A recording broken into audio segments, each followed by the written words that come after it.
because I was like 10 years old with a Marlboro Red, and it was probably something like Bush or something. I can't believe your family did that. And when growing up, I had Budweiser and Skull was what I considered.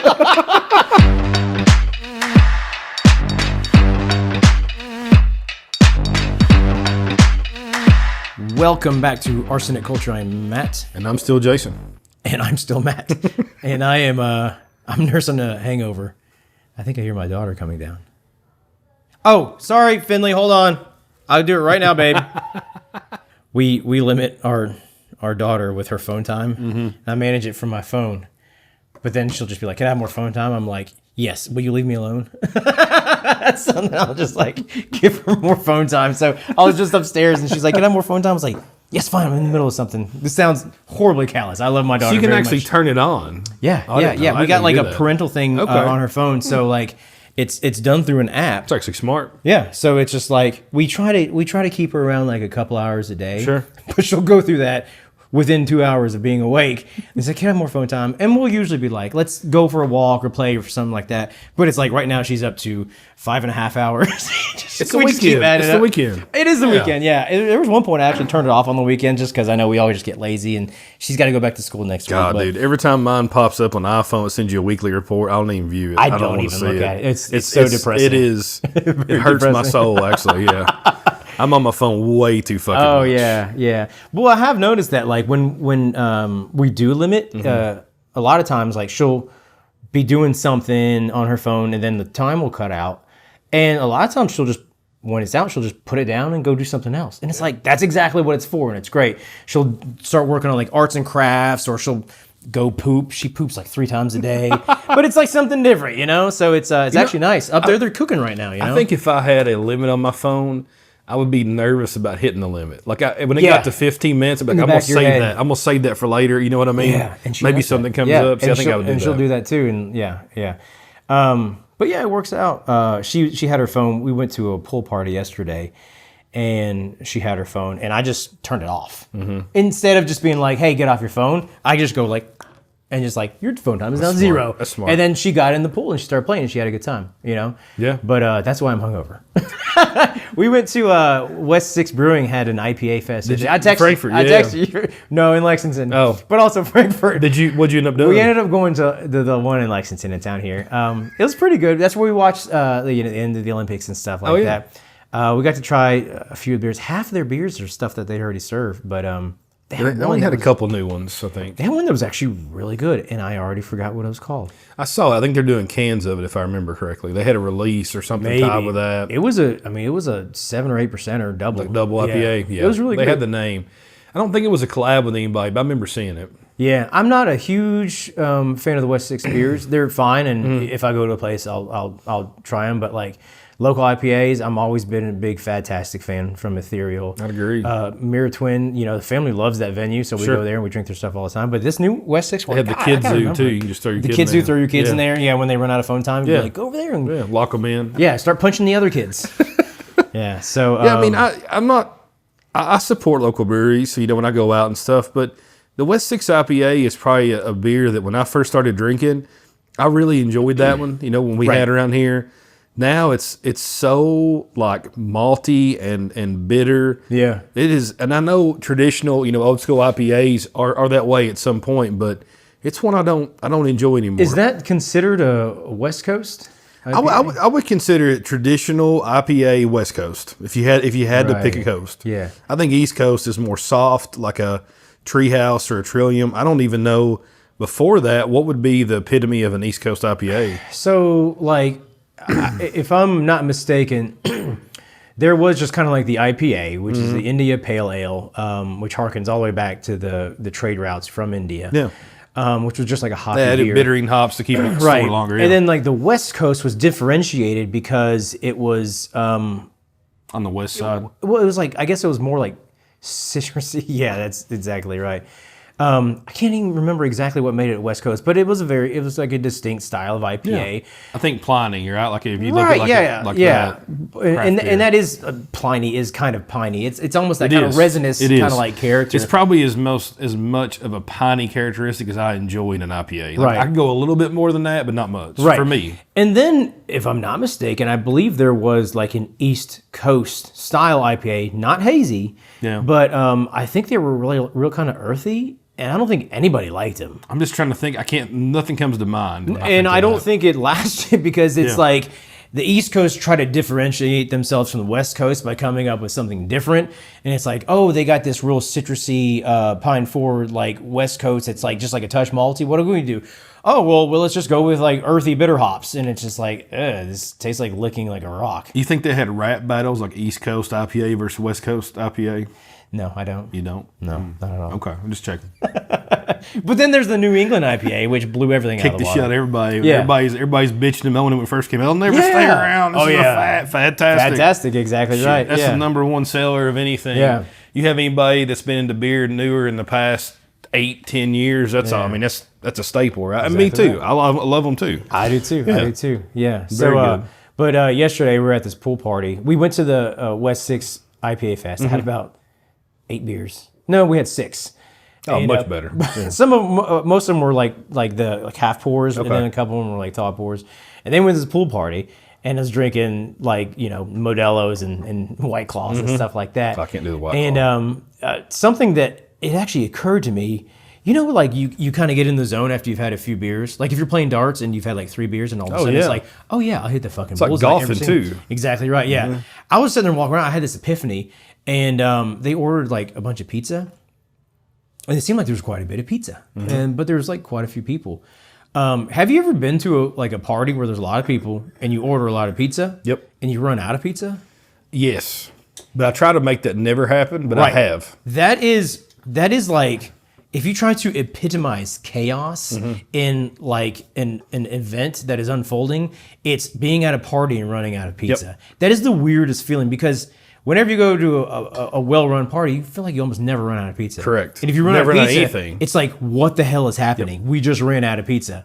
Yep. And then we ran out of pizza and we're like, this feels like chaos. Growing up in Eastern Kentucky, I think this was a staple in our homes too. Like I have never had a dinner at my grandmother, great grandma, mom and dad's house ever that we ran out of food. There is a shit ton of leftovers. Always, I think everybody was like, I think it was a fear they'd always have. Yeah. And if you notice, like the people cooking, like my mom and grandma and stuff, they would always eat last because they wanted to make sure everybody gets their and share. There's a damn pile. You know what I mean? Like, Grandma, we're not going to run out. Yeah. Trust me. Yeah, we haven't run out in 28 years, Grandma. We're not going to run out now. Yeah. There's also backup pop supplies. You got Mountain Dews in the garage. You know, if that runs out, we got the basement full. Just a bunch of 2 liters in our storm shelter. It's like 24 packs everywhere. You know? Exactly right. Yeah. We're way off track, but I like it. Yeah. Just don't fucking run out of pizza. But I'm hanging a little bit, but I'm getting out of there. So I could use a little hair of the dog. Yeah. If you know what I mean. Yeah, so, if you hung over, one of the cures, hair of the dog. Yeah. Same thing you had before, or beer from hair of the dog. Yeah, so we have a couple beers here from Side Project, and is it this one a long time? So actually, both of them are collabs with Hair of the Dog. Hair Dog Brewing out of Portland, Oregon. That's correct. Which is, I didn't realize this. I should have, being a beer nerd, but you told me this. They shut down in 2022. I didn't even know that. Yeah, Alan Spritz, I think's his name, the guy behind that, the founder. I think he kind of decided like, hey, it's time to retire. Right. They started in '93. I mean, it's a hell of a run, long right? time, yeah. It was like 30 years. Yeah, 30 years. That's So I crazy. mean, they were, one of the old school, big dogs, right? Like Yeah. it was a brewery. I've actually not had. I maybe had a beer from them, but I don't remember it. Right. I've not had much from them. But they had the first kind of well too. I mean, you look at that was Dave. You remember hearing about that one? Was it like 29%? 29% English barley wine. That was the first old school well. It was I think at its height, it got over $3,000 a bottle for a 12-ounce bottle of this English barley Absolutely wine. insane. Yeah, and the way they did it too, it was made in '94. Like that's crazy, right? That was like it a was year made after they opened. Open, that's right. Did they only do one batch? They've only done one batch. I thought they did 2 batches of that. I watched a YouTube video with him. He cut the barrel head off and I think he sent it to Toronado. Okay. Mounted it, gave it to them like behind acrylic, Really? so they would have it there. That's pretty cool. It's like they did the triple. They kept freezing it. What's that called? Like they took. It's like ice box. Yeah, they had 300 gallons, and then the final yield was 100 gallons after they kept freezing it's it like down. freeze distilled, I think it's called. right. Yeah, you pull the ice out, and it just makes it a more concentrated beverage. So Well, anyway, old school are, ale from them, and they did collab with Side Project because one of the things that Alan, the owner, wanted to do when he retired was to collab with breweries, to give advice and collaborate. So this is one of the things that I noticed, kind of like looking them up a little bit. I didn't realize they had a 4-barrel system. That's tiny. Oh, I didn't know it. That's I've real seen pictures, small. but I thought it was like way back when. And that's probably why you would say, like, I've never had them, because they're not making a whole lot of beer. I don't know how much you make on that, but I think I read something that said they brewed like 4,000 batches over the years, which that doesn't even seem like a lot for 30 years. I know. I don't know that he brewed every week. I mean, I looked a little bit at that, but the history back then from the 90s with craft beer, I mean, it's kind of hard to find online. But and then he shut down in 2022, but the website's still going on. His social media's still running. They still have beer for sale that's been left over. They still got it for sale, like from the cellar and stuff. And I read that he wants to keep doing collabs with people, which is exactly what this is. This beer is called A Long Time Ago, and then this other one is called For Allen. And these are both Side Project beers brewed with Hair of the Dog Brewer. Correct. So let's start out with For Allen. We'll go in a little bit of that one. So this one's a 12% strong ale. So strong ale in my mind could be about anything. Literally anything. I kind of think it's like an old ale, right? I kind of think barley wine is what I think of at that point. Malty, boozy. Yeah, malty, boozy, in the big nuts. bone. I mean, it's like dark beer, a dark brown or black even almost. Yeah. This one has only 36 ratings on Untapped, so very, very low. Is it new? Did it just come out? Pretty new. I'd say within the last month. These were both released Lacotery only, so the membership from Side Project. Right. They do have some for on-site consumption, but this didn't release to the public. Okay. Luckily, our friend Brian, who I can now say his name, I was a little nervous before, but he hooked us up with these, of course, for cost. No extras. I want to make sure Side Project knows that. But I've been trying to get in your damn membership for about 5 years. If you watch this, please God, let me in one day. But anyway, thank you, Brian, for getting us these. Yeah, thanks, Brian. Very excited to try it. So the first one, again, For Allen, 12% strong ale. This collab with Hair of the Dog. This is a blend of the Oregon Bourbon Barrel Aged Ale. This is Fred. 2016 Fred is what this is. And then a new Side Project English barley wine aged in 7-year Blood Oath barrels. Oh, really? What's aged in Blood Oath barrels. Right. So it's a new recipe of English barley wine from Side Project, who's done, Anabasis and MJK. Yeah. They've got some great barley wines. Blood Oath, is that part of that Orphan Barrel program? No, it's not Orphan Barrel. I think Blood Oaths are out of, what's that distillery in Bardstown? Luxrow? I think it's Luxrow. Okay. They're part of them. Okay. I don't know what the source is on the Blood Oaths. Honestly, don't. I'm sure some were sourced and maybe some might be their own MGP or something. Okay. Maybe Beam. All right, so anyway, let's give it a try. So we're going to start with the For Allen. So again, this is For Allen, brewed For Allen behind Sprint, who was the founder and brewer and owner of Hair of the Dog. Hair of the Dog Brewing in Portland, Oregon. Now, their blend, this Fred, this is 2016 Fred, so it's a 12% strong ale, aged 5 years in bourbon barrels. Normal Fred is just aged 1 year. So we've had episodes in the past we talked about beers that were extended age. Right. This might take the cake. I mean, this is up there, right? And this is an older beer, so And it feels like there's like a point to where you might not get any more benefit from aging it longer. yeah, You know what I mean? Agreed. I think you pick 5 up. years is a long time. Well, a lot of times when you have bourbon or beer, it's been in the barrel too long. It's a very oaky, the tannins like off flavor almost it's to me. very tannic, yeah. It can also be like in my opinion, like a green wood taste. It's like just kind of old or moldy, Oh, yeah, exactly. I know exactly what you mean, yeah. So this one, I mean, usually Side Project beers rate very high. Again, this is a 4.39, nothing to sneeze at, but kind of low for them. The pour on it is a dark amber. Looks like an American barley wine to me when I see it. Just kind of looking there, kind of dirty. And this is considered a strong ale, right? It is. Yeah, I mean, it could. As far as strong ales go, this is exactly what I think of. It's just kind of like that dark, not even caramel, but like molasses, kind of like dark brown. For sure. I mean, again, it's English barley wine blend with Side Project, and then also Hair of the Dog, their Fred. So that's their strong ale. So I've had a few Hair of the Dog beers over the years. I honestly couldn't tell you anything about them because they've been so long ago. But then I taste this, and it kind of brings it all back. This kind of like, this tastes very 2017. Yeah. Dogfish Head. It almost makes me think of like was it Burton Baton they did? Is that their? Yep. I feel like that's maybe the one in my mind. Yeah. This kind of has that kind of umami. That kind of feel. It's like it's I don't very. know if you pronounce it Burton Baton or Baton. Burton Baton. Whatever. You can say whatever the fuck you want. I appreciate that. Hell yeah. Facts are optional. We see Burton Baton. Also, the skull in her new glasses is staring at me out of the murky water, and it's awesome. I should have had. So we got our new glassware here with our new logo, which I think our logo is dope now. I love it. I should have had the skull facing backwards, which I guess if we weren't doing a show and I wanted to show off our logo, then I'd have the logo towards me. I think it looks good the way it is. Yeah. Either way, though. Hey, buddy. I think what you said. What year did you say this was? 2016? This is like 2016, 2017. Okay. It brings me back. Yeah, I could see that. Yeah, it's like it's actually got a little bit of hop character to it. It does. But it's not pronounced. No. It's just like enough to kind of just kick that malt, a little bit to just kind of let you know that like, hey, we got some balance here, even though this is a strong beer. I would love to see the blending process behind this. Right. For me and you, we've been drinking craft beer for a long time. Right.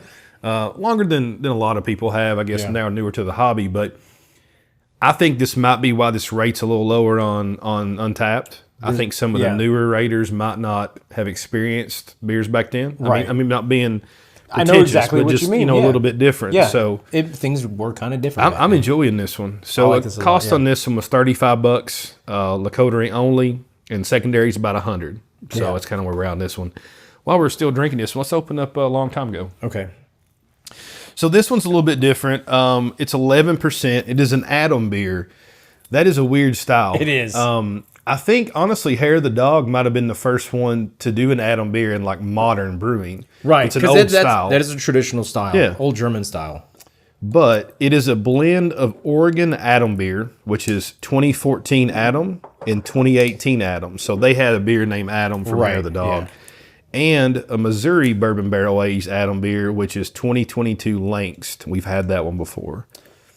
It's kind of a maltier one. Are you saying that Side Project did an Atom beer? Yeah, they have Langsed. That is an Atom beer? So I didn't even know that. How they did this, you've had it before. How they did this collab, though, was they took actual stock from Hair of the Dog, right, and then blended it in with their stock. So depending on what Side Project wanted to move, right. That first one we had was a 2016 beer from Hair of the Dog, blended with a brand new English barley wine from Side Project. So he's pulling shit out of his cellar. Correct. He gave them, I'm assuming, like maybe barrels. You know what I mean? I cannot catch this cap here. You're going to get it. I got faith in you. But then this one here is 2014 and 2018 Atom. So these are 10 and 6 years old. Okay. Then they blended in 2022 Langsed from Side Project. Okay. So do you know what an Atom beer is, Matt? I do, but I'm going to let you tell me. Well, it is from Dortmund, Germany, first off. It's usually a higher ABV, 10% plus. Dark, and then, quote, sour. So a lot of the traditional styles would be sour and then often aged in wood for several years. So think kind of, I think like a Belgian sour beer, but with more hops and smoke.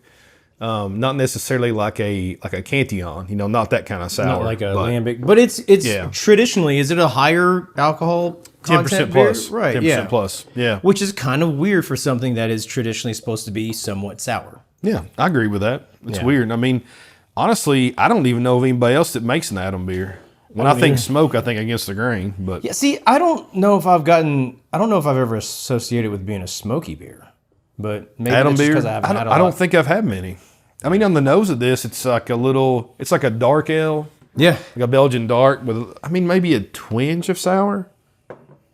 I don't get any smoke necessarily. I don't either. It's almost like vinous, almost got like a wine kind of character to it for me. It does. It's much darker than the first one we had there. So we're comparing a strong ale to an Adam beer. Yeah, this smells like brandy. Mm-hmm.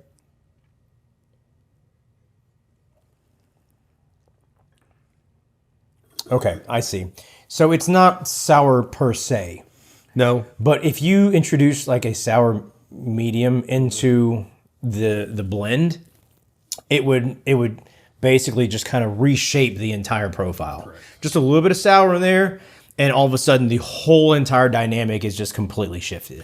I feel like from this one, it's almost adds a drying characteristic to it too. Sure. Like it dries out my palate just a little bit more on that one, which I actually like. I mean, I think it's well balanced. But this isn't sour per se. This is not this sour. Is sour if in the same way as like if you had like a really nice Merlot or something. What is it? Is it Flemish red? It reminds me of like a strain of that going through it.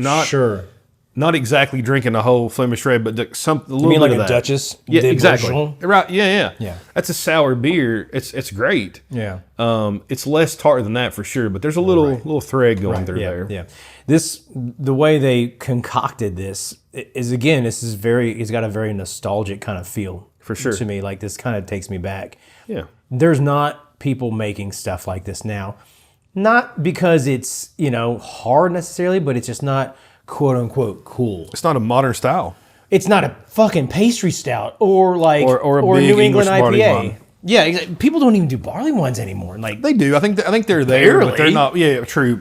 The beer nerds for craft beer, like we see them out there, but we're looking for them, right? Right. Yeah. People that drink beer now are looking for seltzers. They want or light lagers. They want sour beers, and no offense to that, but it's like a Zool PBJ, which is a fantastic beer. But it's not sour. But it's not sour. It's like a base neutral grain alcohol almost content, and then they just add flavor to it, which is fine. And it's good. Great. It's really good. It's like a smoothie. Tastes like a PBJ sandwich. Yeah, and that's great. A lot of the mead we get from Standard, kind of same way, delicious, fantastic. But it's like, is it necessarily, a good representative of that style of beverage? Not necessarily, but is it good? Well, it's a mellow ale, right? So I mean, it's a different type of mead if you look at that side. Traditional mead, I mean, I like traditional mead, but there are some bad traditional meads.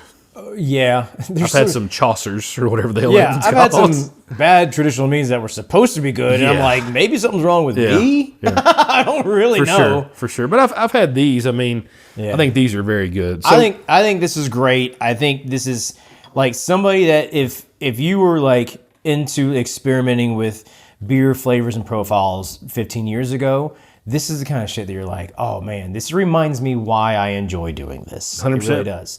It's kind of a shame that this isn't available to more people, or could it be? I think that's why Alan, the founder there, I mean, his goal, so when they opened in 93, his goal was to provide beer drinkers with new and unusual beer styles. Right.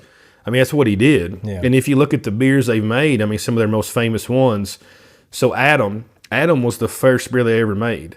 I mean, what brewery opens and makes an Adam beer style? Like, in 93? You know what the first beer that most breweries make? Bud Light. Right. Seriously. Yeah. They're going to make a light... Probably a brown ale or something or now. Like or a English pale ale, mild, maybe. or like a light IPA. A light IPA would be like, oh, we're going way out there, guys. Check out this 4.5% IPA we made.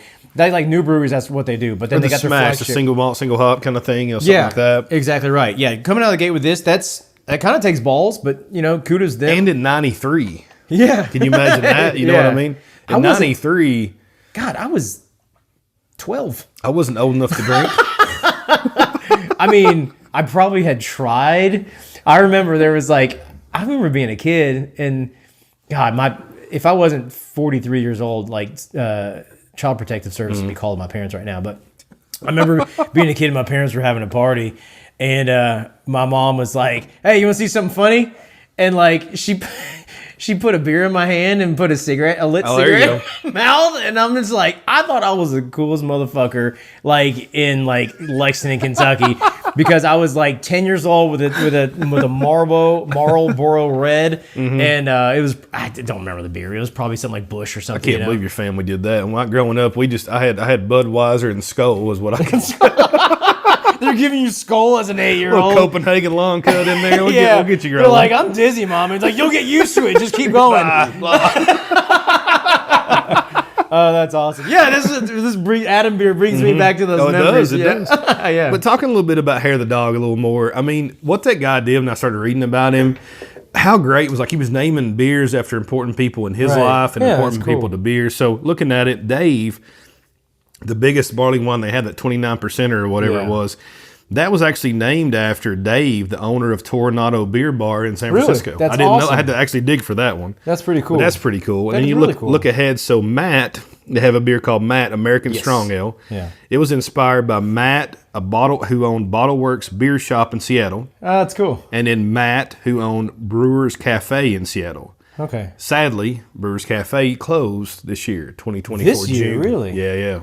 Nobody's safe, man. I mean, I think what it shows you, looking at these old school, pioneers. Look at Falling Rock in Denver. I mean, I remember you telling me that. those. I remember every time I went to Colorado and Denver area, I was like, I can't wait to get to Falling Rock. I mean, you get Pliny on draft, you get Blind Pig on draft. Pretty awesome. They're always going to have something special on. Yeah. Food was pretty good, but COVID kind of did them in, and I'd say these other ones did too. It's got to They be blame right. that, but also like I think the shift in the craft beer side. We talked about the hazies, the pastries, the sours. I think it's the American appetite. Sure. It fluctuates. The way things are going right now, I bet we will see for stuff like this, we'll see a renaissance in maybe another like 8 years or something like that. Maybe. But it's like we're regressing again in the sense that the most popular things right now are the really light alcohols that are low calorie and very little flavor.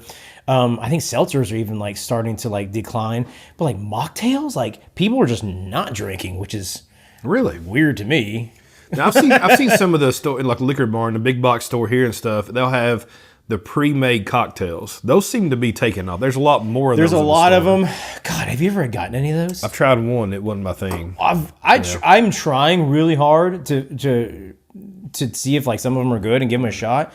I don't think I've ever had a good one. Like I've had a couple that I've tried and then I'm like, this is decent. Then I'll have the second one and like I'm like, this is the worst thing I've ever had. I can't the canned cocktails thing. I just cannot get behind. Do you drink a lot of cocktails like in general though? See, Oh, I God, don't much. So that's actually my forte to my jam now. I think I mentioned this before, but it's like I love mixing drinks. I want to do a mixed drink episode.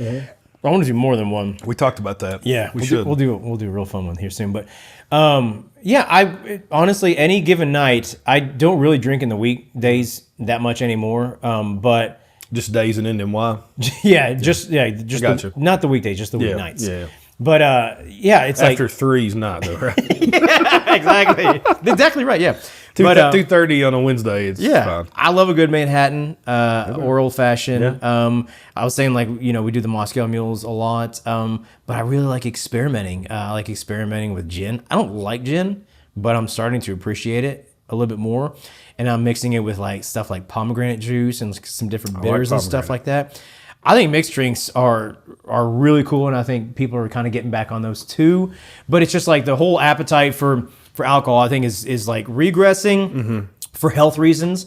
But it's just like anything else, that dynamic's going to shift, and I think in 8 years you're going to see like the big bold stuff is going to make another comeback, and then it's going to go back. It's all very cyclical, like fashion. Yeah, I agree with you. I mean, you look at it's a bigger story than what we will do in this episode, but looking at the bourbon industry too. Back in the 70s and 80s and maybe even 90s, you had the glut, right? So you had too much product. And, looking at that, what was killing it, it was the Kesslers, it was the Canadian clubs, it was the blended whiskeys, plus you had neutral grain spirits, so the vodkas, the gins. Because if you watch Mad Men, you ever seen that show? Oh yeah, I love that show. Like I do too. I actually didn't like it when it first came on, but I like it now. You know what I mean? I watch it. So watching them always drink that mixed drink, that cocktail, the gin, the vodka, whatever. That was what it was in the 60s and 70s. Yeah. And now we're coming back to that. I feel like we went full circle. Remember that episode where that one guy's like an alcoholic and he pours like a bourbon for everybody? I've not seen that and one. he's like, here, what's his name? He's like, here, do you want a bourbon? He's like, yeah. And he gives him a glass with no ice and it's full to the top with bourbon.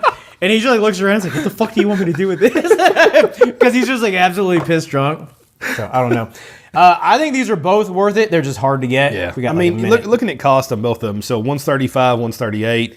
Secondary is roughly 100. I mean, honestly, for me, if you enjoy craft beer from the 90s or 2000s, if you were in it then, I think it's kind of a must-have. And honestly, I think for $100, I don't think that's bad. If you can get that shipped to your house I secondary, would do it for at that, least once, yeah. Right? I mean, I think it's worth having. So Yeah, it's good. buy the tribe. Yeah, man. For more Arsenic Culture, check us out on all the socials. We are at Arsenic Culture, and we'll see you on the next one.